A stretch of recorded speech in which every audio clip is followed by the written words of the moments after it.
Welcome to home cooking. अगर आपको मेरी रेसिपीज पसंद आ रही हैं तो चैनल को सब्सक्राइब कीजिए और साथ ही बेल आइकन को क्लिक कीजिए ताकि आपको चैनल की अपडेट्स मिलती रहें। अस्सलाम वालेकुम। आज हम बना रहे हैं चॉकलेट चिप कुकी। ये भी इजी रेसिपी है और आपको बहुत पसंद आएगी। इसके लिए हमें जिन चीज़ों की ज़रूरत है उसमें शामिल है मैदा 175 ग्राम जो तकरीबन 1.5 कप के बराबर होगा, चॉकलेट चिप 125 ग्राम, ये तकरीबन 3/4 प्याली है, आप 1 प्याली तक ले सकते हैं, मक्खन 125 ग्राम, ब्राउन शुगर 85 ग्राम, ये तकरीबन आधा कप के बराबर है, 1 अदद अंडा, वनीला एसेंस तकरीबन 1/4 चाय का चम्मच, कैस्टर शुगर या पिसी हुई चीनी 55 ग्राम तकरीबन आधा कप, बेकिंग पाउडर 1 चाय का चम्मच।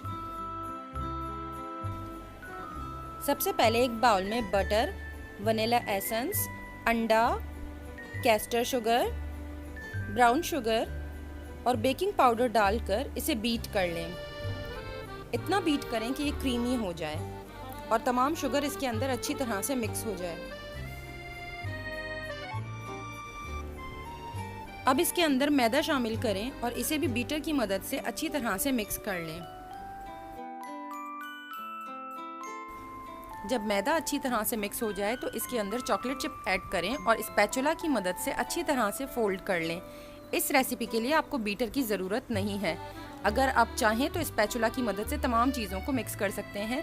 बस बटर को थोड़ी देर ज़्यादा पहले बीट कर लें स्पैचुला की मदद से ताकि वो थोड़ा सा क्रीमी हो जाए। इसके बाद तमाम इंग्रेडिएंट्स डालें और इसे अच्छी तरह से मिक्स कर लें।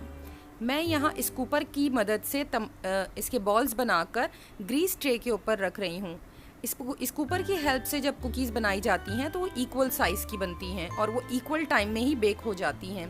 लेकिन ज़रूरी नहीं है कि आप स्कूपर की मदद से बनाएं। आप इस तरह से हाथ में भी छोटे छोटे से बॉल्स बनाकर ट्रे के ऊपर रख सकती हैं। अपनी मर्जी के साइज़ के बॉल्स बनाएं, छोटे या बड़े, और वो आप ग्रीस ट्रे के ऊपर रखती जाएं। कुकीज़ बेक होते हुए फैल जाती हैं, इसलिए इनमें गैप ज़रूर रखिएगा।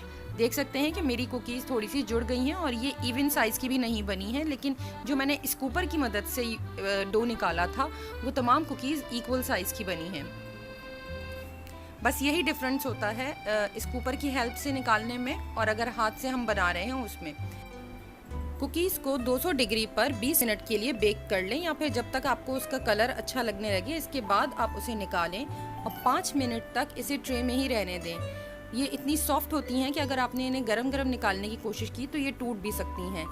कुछ देर बाद जब ये थोड़ी सी कूल डाउन हो जाएं तो आप इन्हें वायर रैक पे निकाल लें और फिर कम्प्लीटली कूल डाउन करने के बाद ही इन्हें किसी एयरटाइट जार में भरकर रखिएगा। अगर आप चाहें तो इसमें वाइट और डार्क चॉकलेट चिप मिक्स करके भी आप ऐड कर सकती हैं। और अगर थोड़े से चॉकलेट चिप बेक करते वक्त जब आप बॉल बनाकर रख रही हैं तो टॉप पर लगा देंगी तो वो भी बहुत अच्छा लुक देंगे। अगर आपको रेसिपी पसंद आई है तो प्लीज़ लाइक और शेयर करना ना भूलें। Thank you.